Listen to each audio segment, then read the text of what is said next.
Okay. So, Yes, madam. okay. So, very good morning to all. Now, today we are going to look towards a new concept, but before that, we have to revise some basic parts. That is the features of 8085. That is, first feature is 8085 is an 8-bit microprocessor. Now, Pooja, tell me why it is 8-bit. Pooja. तुला revision आहे, fast पटपट answer द्या. Hello.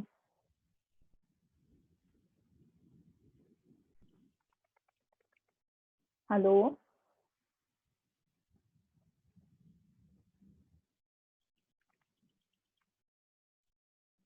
Okay, Shraddha, you tell me why it is 8-bit.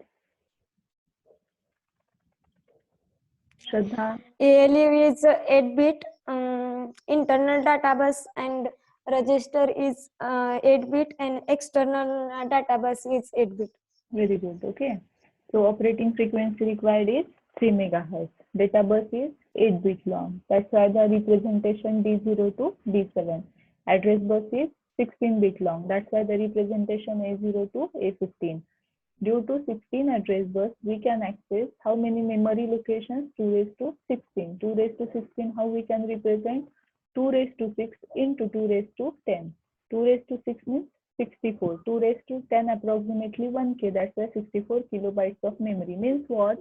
Now, as we are having 16 address lines, the total memory locations available in the 8085R is nothing but 64,000. म्हणजे आपल्याला 1, 2, 3 असे किती memory locations available आहेत? 64,000.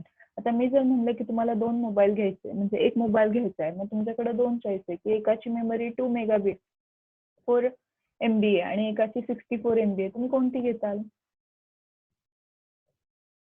तुम्ही mobile शॉपमध्ये mobile खरेदी करायला गेला, त्यांनी तुम्हाला सांगितलं की हा मोबाईल X आहे, हा मोबाईल Y आहे. X ची memory for example 4 megabit 4 MBPS sorry काय म्हणतात 4 KB आहे आणि याची 64 आहे, तर तुम्ही कोणता घेताल?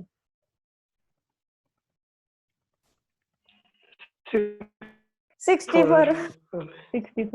का? कारण की आपल्याला जितकी जास्त मेमरी तेवढा आपण डेटा तिथे जास्त स्टोअर करू शकतो. सेम वे मायक्रोप्रोसेसरला एवढी जास्त मेमरी आहे, पण तरी पण आता ऍडव्हान्स फीचर्स मध्ये आपल्याला ते कमी पडतात. सुरुवातीचा एक 10 वर्षापूर्वी जर तुम्ही मोबाईल बघितले असतील तर हार्डली 2 किंवा 4 रॅम असायची. आता आपण ती रॅम 64 पर्यंत एक्सटेंड केली आहे.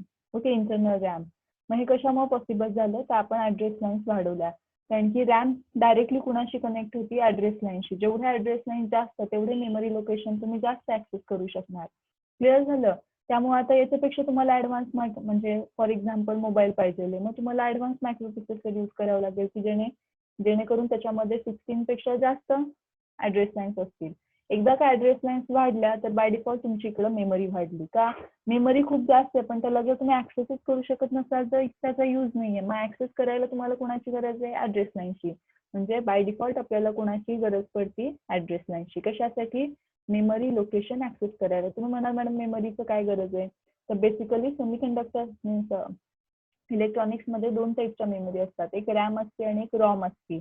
रॉम म्हणजे फिक्स्ड असते की जी प्रोग्रामर कडून फिक्स केली जाते. त्याचे परत टाईप्स आहेत. तो रॉम फक्त काय लक्षात ठेवायचं की जी युजरला एडिट करता येत नाही. आणि एक असते ती रॅम असते. रॅम असते ती युजर यूज करू शकतो. आता फॉर एक्झाम्पल आपण एखादं सॉन्ग म्हणा किंवा एखादं PPT बनवलं तर आपण E ड्राईव्हला D ड्राईव्हला सेव्ह करतो. ओके, म्हणजे आपण कुठं सेव्ह करतो? तर आपण रॅम मध्ये यूज करतो, म्हणजे सेव्ह करतो ते. नाव ज्या रॉम असतात हे प्रोग्रॅमर ज्यांनी कम्प्युटर सिस्टीम तयार करतात त्यांनी यूज करतात. आता फॉर एक्झाम्पल बघा की तुमचा असा प्रोग्राम असतो की वरती उजव्या साईडला क्रॉसचं साईन असतं. ते साईन जर तुम्ही दाबलं तर तुमचं जे काही चालू आहे ते बंद व्हायला पाहिजे. प्लस तुम्ही जेव्हा रिसेट करत असता तेव्हा शटडाऊन दाबलं की मग PC तुमचा बंद व्हायला पाहिजे. प्लस तुम्ही म्हणजे जेव्हा PC ऑन करता तेव्हा तुम्हाला तिथे पासवर्ड येतो, मग त्याची ब्ल्यू कलरची स्क्रीन असते. मग असंच का असतं? तर हे प्रोग्राम ऑलरेडी सेव्ह केलेले असतात. मग हे कुठं सेव्ह केलेले असतात? तर रॉम मध्ये सेव्ह केलेले असतात. आता तुम्ही जर असं म्हणला की ते क्रॉसचं साईन ऑलवेज सगळीकडे लाल असतं, तुम्ही जर म्हणला मला ते येलो पाहिजे, मी तसं करतो, नाही करू शकत. का? कारण की ते जे काही प्रोग्राम्स असतात ते रॉम मध्ये असतात आणि रॉम हा आपण आपल्यासारखे युजर रॉमला ऍक्सेस करू शकत नाही. ओके, जर आता आपण PPT ओपन केल्या फॉर एक्झाम्पल ही एका साईडला फॉर एक्झाम्पल एक मेनू येतो, फाईल, होम, इन्सर्ट, डिझाईन वगैरे टाईप. मग ते तसंच तिकडं काय येतं, तर इकडं काय उजव्या साईडला येत नाही, व्हर्टिकल साईडला येत नाही. मग हे काय आहे, तर हे ऑलरेडी कुणीतरी हे प्रोग्राम फिक्स केलेले असतात. मग हे जे प्रोग्राम आहेत ते कुठं सेव्ह केलेले आहेत, तर रॉम मध्ये सेव्ह केलेले आहेत. आणि म्हणजे आपण फक्त युजर आहेत, आपण काही मायक्रो लॅपटॉप म्हणा पीसी तयार केला नाही, आपण त्यांचा युज करतो ऍट धिस स्टेज. मग आपण युजर कॅटेगरीमध्ये आलो, मग आपल्याला ते ऍक्सेस चेंज करायची मीन्स अथॉरिटी नसती. जेव्हा तुम्ही खरंच सॉफ्टवेअरमध्ये जाताल, बाय डिफॉल्ट कुणाला चान्स मिळाला मायक्रोसॉफ्टमध्ये किंवा एखाद्या इंटेल वगैरे कंपनीमध्ये जॉब करायचा, तर मग तिथं तुम्ही प्रोग्रामर म्हणून काम करणार. मग तिथं तुम्ही यूज करू शकता की नाही, आता स्क्रीन ऑन केल्यावर बाकी सगळ्यांचं ब्ल्यू कलरचं आहे, तर माझं येलो यायला पाहिजे. मग त्या केसमध्ये तुम्ही एक म्हणजे ऑथेंटिकेशन म्हणून तुम्ही ते करू शकता. पण at this stage being as a user we can not access the ROM. So we only able to access the RAM memory. आपण डी मध्ये सेव्ह करतो, ई मध्ये सेव्ह करतो किंवा सेव्ह केलेल्या फाईल घेतो. याचा अर्थ काय, आपण जर एखादी फाईल तुम्ही सेव्ह करा, फॉर एक्झाम्पल तुम्ही एखादं पीपीटी किंवा रिपोर्ट बनवला, तुम्ही ते सेव्ह करताय, याचा अर्थ काय करताय, तुम्ही त्या मेमरीमध्ये राईट करताय. ओके, तुमचा डेटा त्या मेमरीमध्ये स्टोअर झाला. आता फॉर एक्झाम्पल आणखी 4 दिवसांनी तुम्ही केलेलं पीपीटी तुम्हाला ओपन करायचं, तर याचा अर्थ काय, तुम्ही ऑलरेडी तिथे केलेलं आहे, फक्त तुम्ही घेताय. याला काय म्हणायचं, रीड म्हणायचं. तो 2 ऑपरेशन आता इथून पुढे आपण बघणार आहे. इव्हन आजच्याच लेक्चरला तुम्हाला पुढे कंट्रोल सिग्नल आहे, रीड आणि राईट. आता फॉर एक्झाम्पल हे लक्षात कसं ठेवायचं, एखादं बुक आहे, बुक मध्ये ऑलरेडी डेटा आहे, तुम्ही वाचताय, याचा अर्थ काय करताय, तुम्ही रीड करताय. आणि जर तुम्ही स्वतः बुक लिहित असाल, तर याचा अर्थ काय की तुम्ही बुकला डेटा देताय, म्हणजे मेमरीला डेटा देताय, याचा अर्थ काय, तुम्ही राईट करताय. क्लिअर झालं. तो फक्त हे रिव्हिजन पॉईंट मध्ये आता तुम्ही काय लक्षात ठेवणार, ऍड्रेस लाईनचा यूज काय असतो. ऍड्रेस लाईनचा यूज असतो की मेमरीला ऍक्सेस करायचा. मग त्यांचं रिलेशन कसं असतं, तर जेवढ्या जास्त ऍड्रेस लाईन तेवढे जास्त मेमरी लोकेशन्स आपल्याला अवेलेबल होतात. त्यामुळे मला जर माझ्या सिस्टीमची मेमरी वाढवायची असेल, तर बाय डिफॉल्ट मला कुणावर काम करावं लागेल, ऍड्रेस लाईन्सवर. मी जर ऍड्रेस लाईन्स वाढवल्या तर मी सिस्टीमची मेमरी वाढवू शकते. ओके, सो नेक्स्ट फीचर,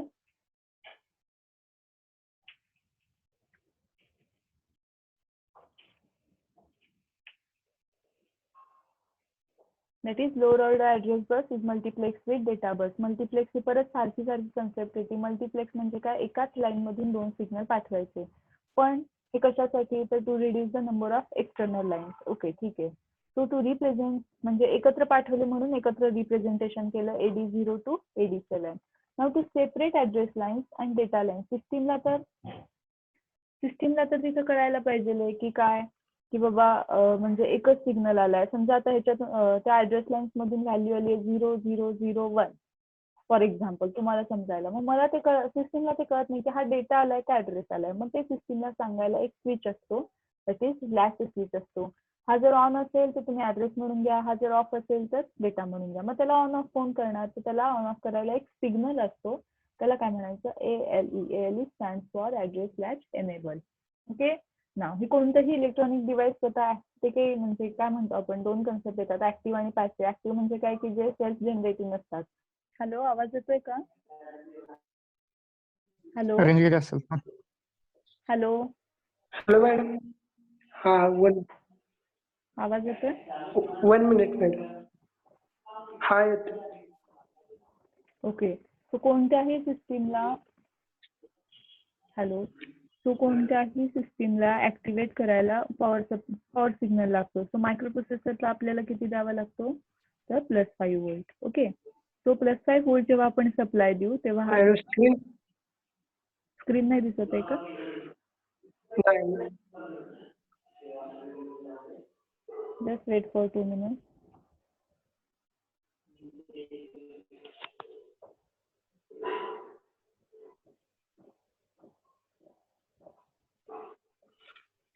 आता दिसते?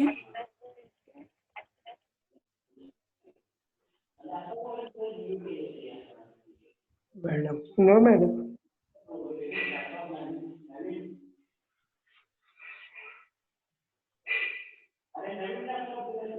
मॅडम. Hello,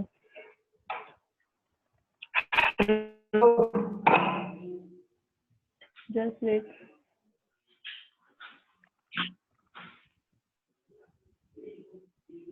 madam. हा, बोला. Hello, hello. हा मॅडम येतोय आवाज. येतोय आवाज. Okay.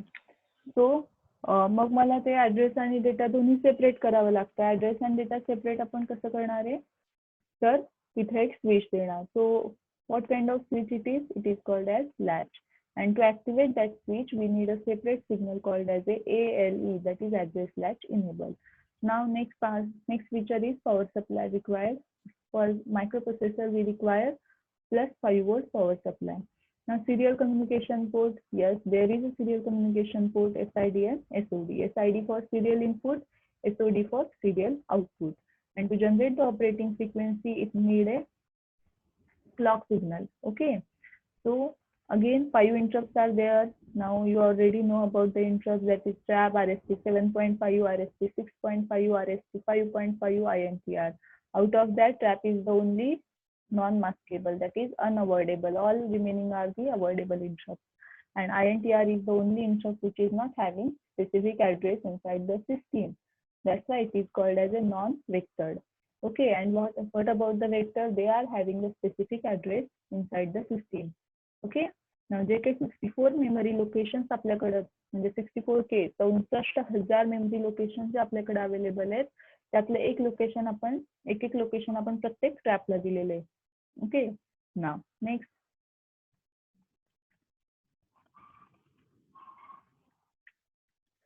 Okay, next about the register, A register, BCD, that is the general purpose register, flag register, which is very important register. Then the program counter, stack pointer. Okay, now there is a separate control bus present in the 8085, and there is a 5 addressing mode: immediate, register, direct, indirect, and implied.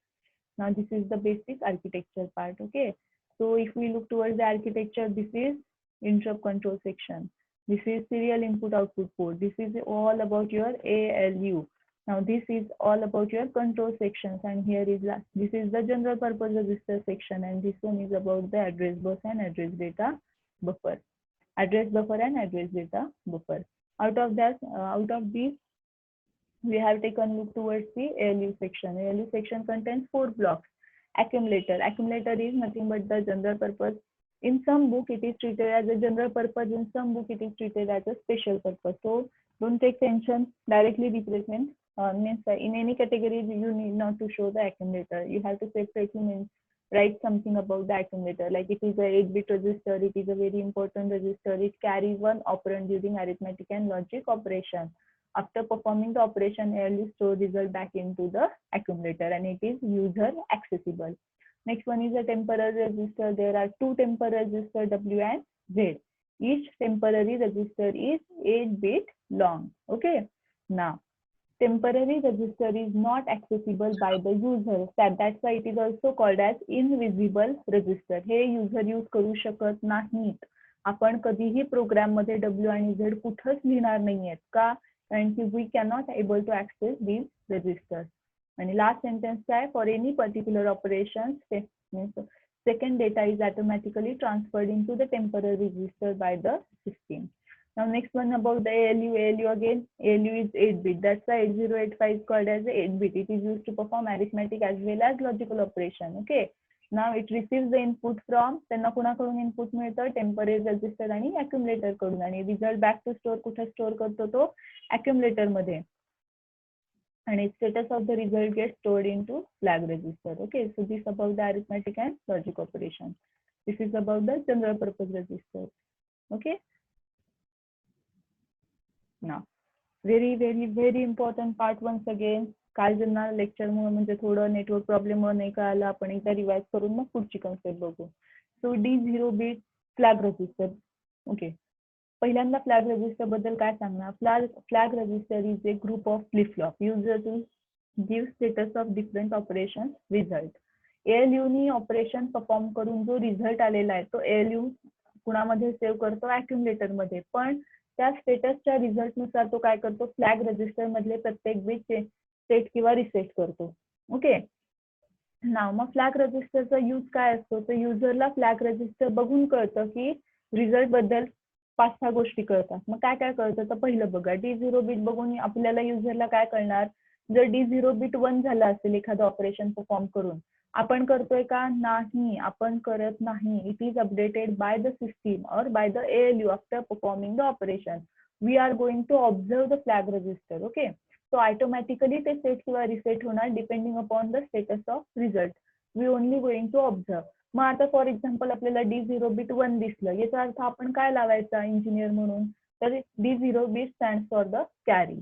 So if this bit is 1, then what we can predict? We can predict that there is a generation of carry from the 8th bit during the operation. जे काही operation ALU ने perform केले त्यामध्ये 8th bit मधून carry generate झालेली आहे.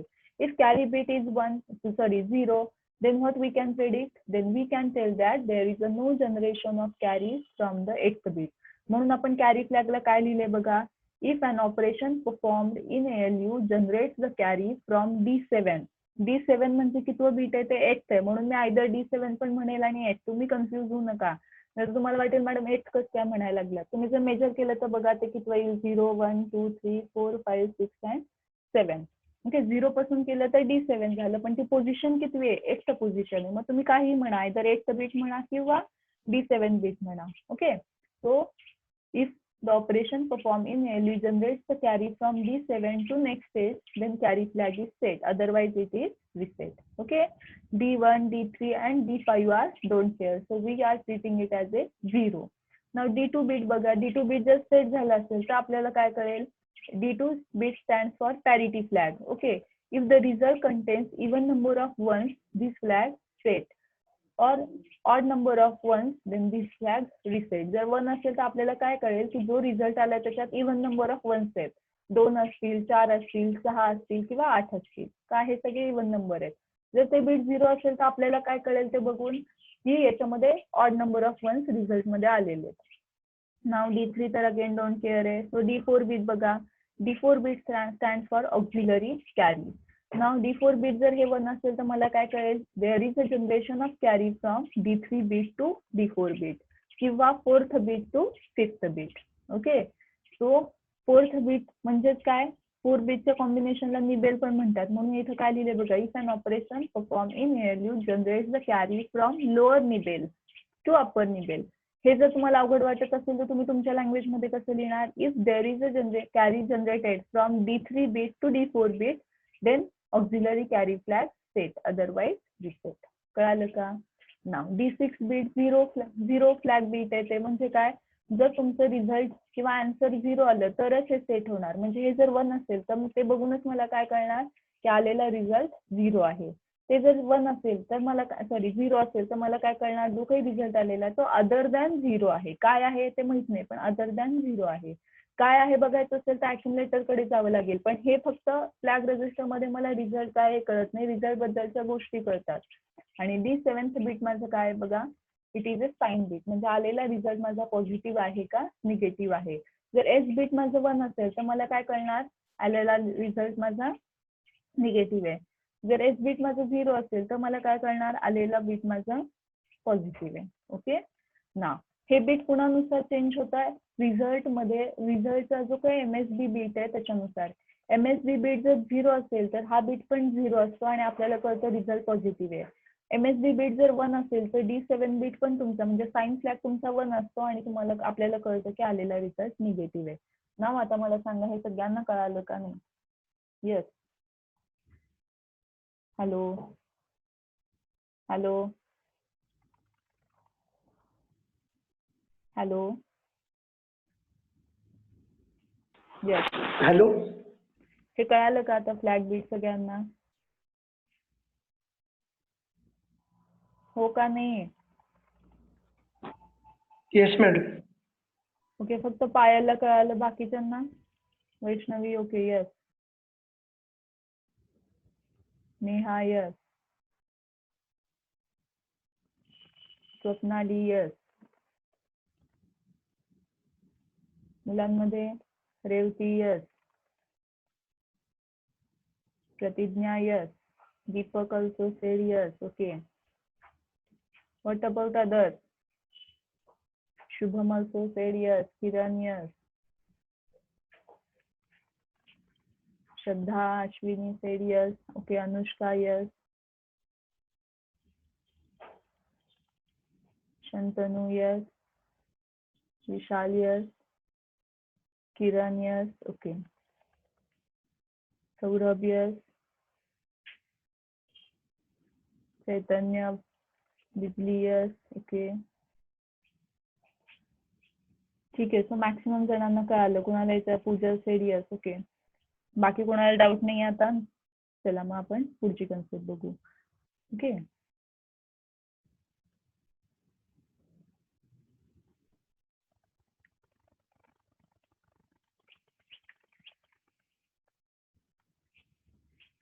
That is instruction register. As in yesterday's lecture we have seen this concept, that is instruction register. Now see, microcontroller or microprocessor is nothing but the machine. Okay. Now though they have the capacity to think like a human, they cannot think by their own. Being as a means at the background we are the creator. Okay. आपण त्यांना create केले, म्हणजे आपण म्हणजे मी आणि तुम्ही नाही, माणसांनी. Okay. So being as a creator, की त्यांना always instruction ची गरज असते. They can able to perform arithmetic operations, addition, subtraction, multiplication, division. They can able to perform logical operations. म्हणजे त्यांनी आता फॉर एक्झाम्पल ALU, तो ब्रेन आपला जसं काम करतो तसं करतो, पण त्याला स्वतःचं इंट्युएशन नाही. जोपर्यंत युजर त्यांना एखादी इन्स्ट्रक्शन किंवा आज्ञा आपण त्यांना कमांड देत नाही, तोपर्यंत ते काहीच करत नाहीत. मशीनचा एक म्हणजे कोणत्याही टाईपची मशीन घ्या, फक्त काही ही इलेक्ट्रॉनिक असं नाही, तुम्ही तुमच्या मशीन्स घ्या, मोटर्स घ्या. ओके. ते त्यांचं काम करतात, पण कधी करतात? जेव्हा आपण त्यांना रिकमेंडेशन करू तेव्हा. ओके. सो आता आपण त्यांना रिकमेंडेशन करताना आपण तर युजर आहेत, आपली लँग्वेज वेगळी आहे, आपण डेसिमल सिस्टीम मध्ये काम करतो, कन्व्हेन्शनल सिस्टीम मध्ये काम करतो, पण आपलं जे काही कम्प्युटर आहे तो 0 आणि 1 मध्येच काम करतो. ओके. म्हणजे काय, त्याची भाषा आपल्याला कळत नाही, आपली भाषा त्याला कळत नाही. मग आपण काय करतो की आपण आपल्या लँग्वेज मध्ये त्याला सांगतो तुला काय करायचं आहे. आणि नंतर इंटरनली सिस्टीम मध्ये, आता तुम्हाला जे मी रॉम सांगितलं, रॉम मध्ये काय असतं, ज्या तुम्हाला 74 इन्स्ट्रक्शन सेट आपल्याला स्टडी करायचा आहे, त्याचे बायनरी कन्व्हर्जन ऑलरेडी रेकॉर्ड केलेले असतात, म्हणजे सेव्ह केलेले असतात. म्हणजे मी म्हणताना जर इथं ADD ऍड बी म्हणलं तरी सिस्टीम काय करतं, ऍड बी जेव्हा रिसीव्ह होईल तेव्हा तिथं जे रॉम मध्ये त्याच्या 74 इन्स्ट्रक्शनचा कोड सेव्ह केलेला आहे बायनरी फॉर्म मध्ये, 0 आणि 1 फॉर्म मध्ये, तो त्याला बोलवतो आणि मग सिस्टीमला तो सांगतो की हे ऑपरेशन करायचं. क्लिअर झालं? पण आता म्हणजे मला जे सांगायचंय ते मी कोणत्या फॉर्म मध्ये सांगते, ते इन्स्ट्रक्शन फॉर्म मध्ये. ओके. आपण प्रोग्राम लिहितो, याचा अर्थ काय करतो, program is nothing but the sequence of instruction. Okay. एक 5 ते 10 सिक्वेन्स इन्स्ट्रक्शन म्हणजे एक स्मॉल प्रोग्राम असतो. ओके. सो मला जेव्हा सिस्टीमला काहीतरी कर म्हणून सांगायचं तेव्हा मला इन्स्ट्रक्शन्स द्याव्या लागतात. ओके. मग इन्स्ट्रक्शन्स देताना मला काय मेन्शन करावं लागतं, तर कोणत्याही इन्स्ट्रक्शनचे 2 पार्ट असतात. एक म्हणजे ऑपकोड, OPCODE, याचा लॉंग फॉर्म काय, ऑपरेशन कोड. आणि सेकंड म्हणजे ऑपरंड. ओके. ना आता इथं एक्झाम्पल मध्ये पहिली इन्स्ट्रक्शन बघा, MOV, move A, B. Move म्हणजे काय, ही डेटा ट्रान्सफर इन्स्ट्रक्शन आहे की जी B मधला डेटा A मध्ये ट्रान्सफर करते. ओके. मग याच्यामध्ये मूव्ह म्हणजे काय, तर ऑपरेशन आहे की जे करायचंय, कुणावर करायचंय, A आणि B वर. म्हणून याच्यामध्ये ऑपकोड काय झाला, मूव्ह झाला, आणि ऑपरंड कोण झाले, A आणि B झाले. मग इन्स्ट्रक्शन रजिस्टरचं काम काय असतं, तर एखादी इन्स्ट्रक्शन जेव्हा युजर कडून येते, कुठून येते, आपण कीबोर्डवर दाबतो, इंटरनल वायर्स ज्या असतात त्यांना आपण बस म्हणतो. ओके. त्या बसेसचे इन्स्ट्रक्शन घेऊन कुठे जातात, इन्स्ट्रक्शन रजिस्टरकडे जातात. मग त्या इन्स्ट्रक्शन मधला जो ऑपकोडचा पार्ट आहे तो फक्त घ्यायचा आणि तो कुणाला द्यायचा, इन्स्ट्रक्शन डिकोडरला द्यायचा. क्लिअर झालं? काल आपण हे लक्षात ठेवण्यासाठी काय एक्झाम्पल बघितलं की लॅब असिस्टंटला मी सांगितलं की मुलांची टेस्ट घ्या. मग लॅब असिस्टंटनी काय केलं की तिथं थांबले, तुमचे टेस्ट पेपर कलेक्ट केले आणि ते फक्त मला आणून दिले. ओके. त्यांनी तिथं ते यूज केलेले नाही ना. म्हणजे काय, तर इन्स्ट्रक्शन रजिस्टर फक्त काय करतो, it is use to hold the opcode. फक्त एक सेंटेन्स लक्षात ठेवायचं, what is the use of instruction register, to hold the opcode. Hold म्हणजे काय, धरून ठेवणे किंवा घेणे, एवढं लक्षात ठेवा. आणि मग हे धरून ठेवून काय करतात, तर पुढे ते इन्स्ट्रक्शन डिकोडरला देतात. इन्स्ट्रक्शन डिकोडर मग काय करतो की जो ऑपकोड मला, म्हणजे आता इथं काय मिळालं त्याला, MOV, तो मूव्ह मिळालाय, त्याचा जो इंटरनल कोड ऑलरेडी सिस्टीम मध्ये मी सेव्ह केला होता, म्हणजे बिईंग ऍज अ प्रोग्रामर ज्यांनी सेव्ह केला होता तो तिथून मग फक्त move out of 74 instruction MOV चा कोड तो फक्त कॉल करतो आणि त्याच्यानुसार मग कंट्रोल सिग्नल सेट किंवा रिसेट केले जातात, कंट्रोल युनिट कडे पाठवले जातात by using the control bus. कळालं का?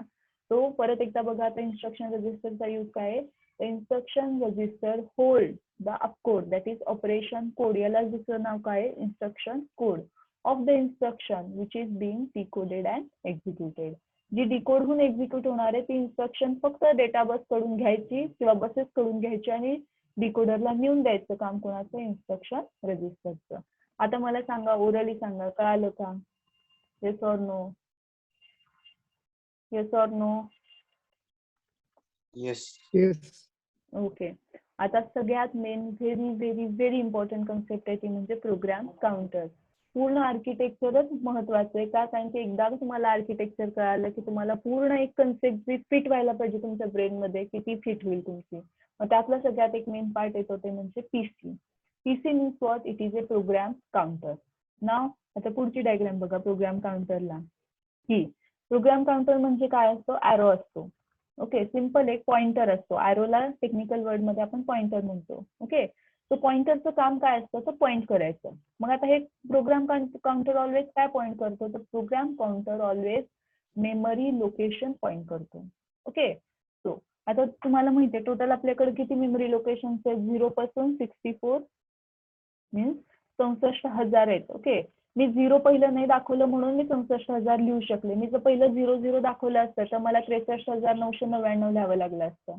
ओके, पण ते तेवढेच असणार. म्हणजे ऑलवेज रिप्रेझेंटेशन तुम्ही 0 पासूनच करता. इथं आपल्याला समजायला कळावं म्हणून मी 1 पासून स्टार्ट केलंय. पहिलं लोकेशन 1, दुसरं, मग टोटल शेवटचं लोकेशन काय येईल माझं? 64,000 के किंवा 64,000. ओके ना. आता हे प्रोग्राम काउंटरचं काम काय असतं? तर फक्त मेमरी लोकेशन पॉइंट करायचं. मग तुम्ही म्हणाल मॅडम एवढंच तर काम आहे, ह्याचं काय यूज आहे? तर हेच सगळ्यात मेन आहे. का? कारण की मायक्रो प्रोसेसर कोणती इन्स्ट्रक्शन एक्झिक्यूट करायची हे तो सांगतो. आता जर प्रोग्राम काउंटर तुम्ही 1 ला घेतला तर तो 1 करेल. जर तुम्ही प्रोग्राम काउंटर 100व्या लोकेशनला नेला तर तो 100वी लोकेशन. मायक्रो कंट्रोलरला स्वतःचा ब्रेन नाही. तो काय करतो? फक्त पीसी कडे बघतो. हा, हे टास्क झाले, आता कुठचं करायचं? मग पीसी जे लोकेशन त्याला सांगतो तेच तो एक्झिक्यूट करतो.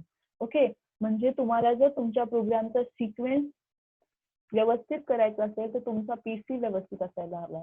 PC means program counter. समजतंय? आता कधी कधी बघा, तुम्ही आता एखादं वॉशिंग मशीन तयार केलं. ओके, वॉशिंग मशीन मध्ये तुम्ही त्यांना काय सांगता की टायमर सेट करा 5 मिनिटाचा. फॉर एक्झाम्पल वेगवेगळे ऑपरेशन्स असतात की कपडे भिजले पाहिजेत, कपडे धुतल्या गेले पाहिजेत, कपडे वाळल्या गेले पाहिजेत. मग तिथं तुम्ही टायमर सेट करता. 10 मिनिट झालं की हे, 10 मिनिट झालं की हे आणि 5 मिनिटासाठी हे. मग हे जे काही टायमर्स आहेत हे कोणावर वर्क करते? तर पीसीवर. पीसीवर आपण आता पुढे बघा मेमरी लोकेशनचा पुढे मी प्रोग्राम लिहिलंय. मग तिथं प्रोग्राम मध्ये आपण काय लिहिणार? तर आपण ज्या तुम्हाला 74 इन्स्ट्रक्शन्स मी आता पुढे शिकवणार आहे, हे एकदा आर्किटेक्चर संपलं की आपला तो पार्ट मेन स्टार्ट होईल. त्यातले इन्स्ट्रक्शन आपण इथे लिहिणार आहे. ओके, तो त्यांचा जो फ्लो असतो तो कोण कंट्रोल करतो? मायक्रो प्रोसेसर मध्ये किंवा कंट्रोलर मध्ये सुद्धा. तर प्रोग्राम काउंटर. तर तुम्ही म्हणाली मेमरी कुठे असते? तर ही मेमरी सिस्टीमच्या आतमध्येच असते.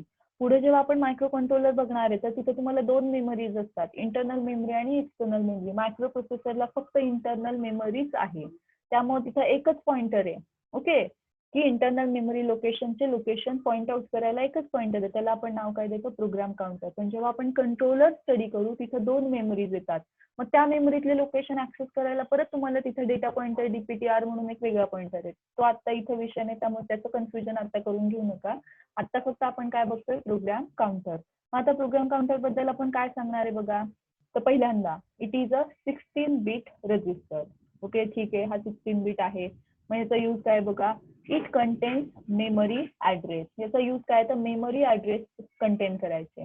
पण त्याचा मग कंटेन का करायचं? तर पुढे बघा, PC contains that memory address from where next instruction is to be fetched for execution. म्हणजे काय? की आता समजा एक इन्स्ट्रक्शन मायक्रो कंट्रोलर त्याच्यावर काम करतोय, मूव A, B झाले. आता तुम्हाला पुढचं करायचंय तर पीसीनी ते लोकेशन त्याच्यामध्ये कॅरी केलं पाहिजे. ओके, म्हणजे पुढची कुठली इन्स्ट्रक्शन एक्झिक्यूट करायची हे सांगायचं काम कोणाचं आहे? प्रोग्राम काउंटरचं. Very very very important task कोण करतं? पीसी करतं. का? कारण की पीसीने जर हे कामच नाही केलं तर तुमचा प्रोग्राम आहे तिथं हॉल्ट होतो, म्हणजे काय, तो पुढे एक्झिक्यूटच होत नाही. समजतंय का? आणि किंवा कधी कधी सिक्वेन्स जर चेंज झाला तर फॉर एक्झाम्पल तुम्हाला पहिल्यांदा ऍडिशन करायची आणि नंतर त्यातला किंवा एखादं एक्झाम्पल घेऊन सांगते, ठीक आहे. तुम्ही वॉशिंग मशीन मध्ये कपडे हे करताय, तुम्हाला आधी काय करायचंय की पहिल्यांदा त्यांनी कपडे भिजवले पाहिजेत, झाल्यानंतर धुतले पाहिजेत आणि मग वाळवले पाहिजेत. ओके, असा तुमचा सिक्वेन्स आहे.